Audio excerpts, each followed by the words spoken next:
Dans cet exercice, on nous donne la fonction f définie par f de x égale racine carrée de x pour tout x appartenant à R+. On nous dit qu'on travaille avec un a qui a un réel strictement positif et on nous demande de montrer que la fonction f est dérivable en a. Alors, petit rappel, pour montrer qu'une fonction est dérivable en a, on va regarder sur son taux d'accroissement entre a plus h et a, autrement dit si le nombre défini par f de a plus h moins f de a sur a plus h moins a admet une limite qui est finie lorsque h tend vers 0. Alors on va aller regarder très rapidement à quoi correspond ce nombre. Ici, on a représenté en vert la courbe représentative d'une fonction. Sur cette fonction, on a pris un point M qui avait pour abscisse A. Comme il est sur cette courbe, excusez-moi, on a pris un point A qui a pour abscisse A. Comme il est sur cette courbe, son ordonnée c'est f de A. Et on a pris un point M qui a pour abscisse A plus H. Et donc, son ordonnée, ça va être f de a plus h. À quoi correspond ce nombre? Donc là, f de a plus h, c'est y de m, moins f de a, y de a, sur a plus h, c'est-à-dire x de m, moins a, c'est-à-dire x de a. J'ai donc y de m moins y de a, sur x de m moins x de a. C'est donc le coefficient directeur de la droite qui passe par A et par M. Donc c'est le coefficient directeur de la droite AM que j'ai dessiné ici en gris. Quand ce nombre-là admet une limite finie, lorsque h tend vers 0, on va avoir la droite donc grise qui, quand h va devenir de plus en plus petit, va tendre vers une position limite qui va être une droite violette. Cette droite violette va exister uniquement si ce nombre-là admet une limite finie lorsque h tend vers 0. Cette droite violette, c'est une droite qui a du coup un unique point d'intersection avec notre courbe C de f au point d'abscisse A, et c'est ce qu'on appelle la tangente AC de f en A. Donc quand h tend vers 0, notre point M va se rapprocher de A, et si cette droite violette existe, on aura du coup notre droite AM qui va tendre vers cette position limite qui est la tangente AC de f au point d'abscisse A. Et ce nombre-là, quand il admet une limite finie quand h tend vers 0, cette valeur, cette limite, ça va donc être le coefficient directeur de notre droite violette. Et on va appeler ce nombre le nombre dérivé de f en a. C'est ce qu'on va noter, f' de a. Donc, je veux montrer que f est dérivable en a. Je vais donc prendre A, qui a un réel strictement positif, et je vais travailler avec H différent de 0. Je vais donc regarder que donne f de A plus H moins f de A sur A plus H moins A. Alors d'abord, au dénominateur, j'ai A plus H moins A, donc il va me rester H. Au numérateur, f de a plus h, c'est donc racine carrée de a plus h moins racine carrée de a.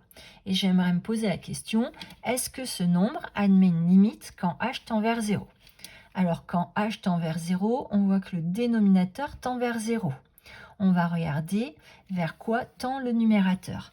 Quand h tend vers 0, la limite de a plus h, quand h tend vers 0, donc par somme, ça va tendre vers 0, ça tend vers a, puisque c'est une constante, c'est un nombre fixé, qui ne dépend pas de h, donc a plus h, ça va tendre vers a.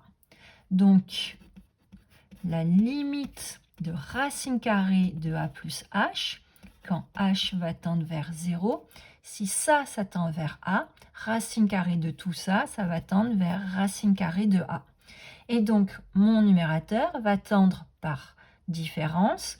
Ça tend vers racine carrée de a. Ça, c'est égal à racine carrée de a. Donc, mon numérateur va tendre vers 0 quand h va tendre vers 0.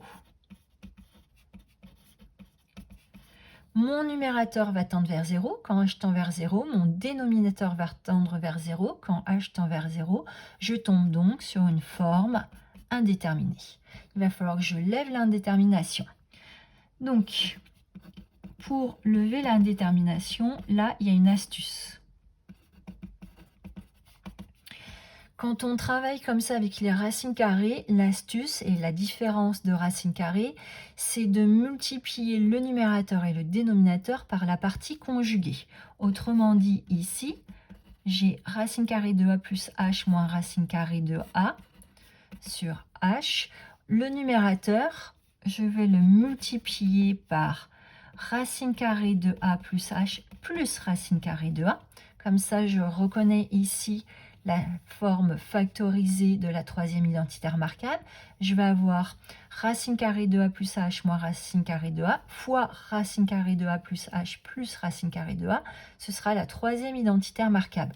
Mais pour ne pas modifier mon nombre, il faut que au dénominateur, je multiplie aussi par racine carrée de a plus h plus racine carrée de a. Donc au numérateur, on a dit que ça nous donnait la troisième identité remarquable. Ça va donc me donner racine carrée de a plus h au carré moins racine carrée de a au carré. Et au dénominateur, je vais avoir h, facteur de racine carrée de a plus h, plus racine carrée de a. Racine carrée de a plus h au carré, ça me donne a plus h, moins racine carrée de a au carré, ça me donne a. Sur h, facteur de racine carrée de a plus h plus racine carrée de a moins a, ça fait 0. Donc il me reste au numérateur h. Et au dénominateur, j'ai h, facteur de racine carrée de a plus h plus racine carrée de a. Je vais donc pouvoir simplifier par h. Il va me rester 1 sur racine carrée de a plus h plus racine carrée de a. Or, la limite, quand h tend vers 0, de racine carrée de a plus h, c'est racine carrée de a. Donc ça tend vers racine carrée de a, ça c'est égal à racine carrée de a. Donc par somme, mon dénominateur va tendre vers 2 racines carrées de a. Donc je rappelle, la limite quand h tend vers 0 de racine carrée de a plus h, ça fait racine carrée de a. Donc mon dénominateur va tendre vers 2 racines carrées de a.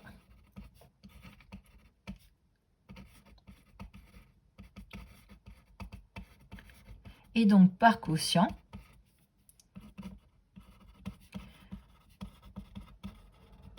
la limite quand h tend vers 0 de f de a plus h moins f de a sur a plus h moins a, ça va être 1 sur 2 racines carrées de a. Donc, mon nombre admet une limite finie quand h tend vers 0. Conclusion, la fonction f est dérivable en a et f' de a, c'est égal à 1 sur 2 racines carrées de a.